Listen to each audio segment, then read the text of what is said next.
അസ്സലാമലൈക്കും എവരിവൺ. അപ്പോൾ ഇന്ന് നമുക്കൊരു സ്വീറ്റ് ചില്ലി സോസ് ഉണ്ടാക്കാം കേട്ടോ. നമുക്ക് സ്വീറ്റ് ചില്ലി സോസ് ഉണ്ടാക്കാനായിട്ട് നമ്മൾ ഒരു പാൻ എടുക്കുക. അതിലേക്ക് 250 മില്ലി വെള്ളം ഒഴിക്കുക.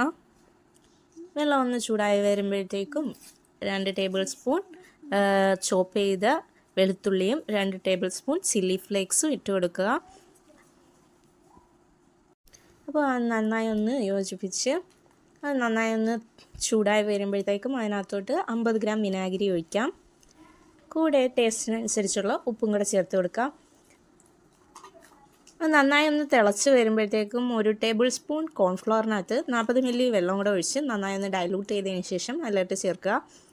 അത് നന്നായി ഒന്ന് എല്ലാം കൂടി യോജിച്ച് ഒരു നല്ലൊരു റെഡ് കളർ കിട്ടുമ്പോഴത്തേക്കും 2 ടേബിൾ സ്പൂൺ പഞ്ചസാരയും കൂടെ ചേർത്ത് കൊടുക്കുക. സ്വീറ്റ് ചില്ലി സോസ് അല്ലേ, അപ്പോൾ നമുക്ക് സ്വീറ്റ്നെസ് വേണ്ടേ.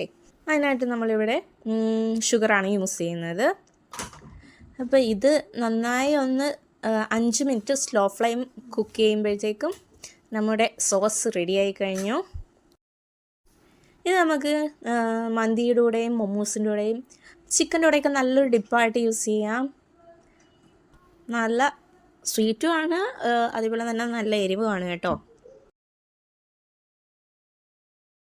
അപ്പോൾ നമ്മൾ പെട്ടെന്ന് തന്നെ നമ്മുടെ സ്വീറ്റ് ചില്ലി സോസ് ഇവിടെ റെഡിയാക്കി കഴിഞ്ഞിരിക്കുന്നത്. നല്ല ടേസ്റ്റാണ് കേട്ടോ. നമ്മൾ കടയിൽ നിന്നൊക്കെ വാങ്ങുന്ന അതേ ടേസ്റ്റ് തന്നെ കിട്ടും. അപ്പോൾ ഉറപ്പായി എല്ലാവരും ഒന്ന് ട്രൈ ചെയ്ത് ഫീഡ്ബാക്ക് അറിയിക്കുക. അപ്പോൾ ഇന്നത്തെ വീഡിയോ ഇത്രയേ ഉള്ളൂ. ചാ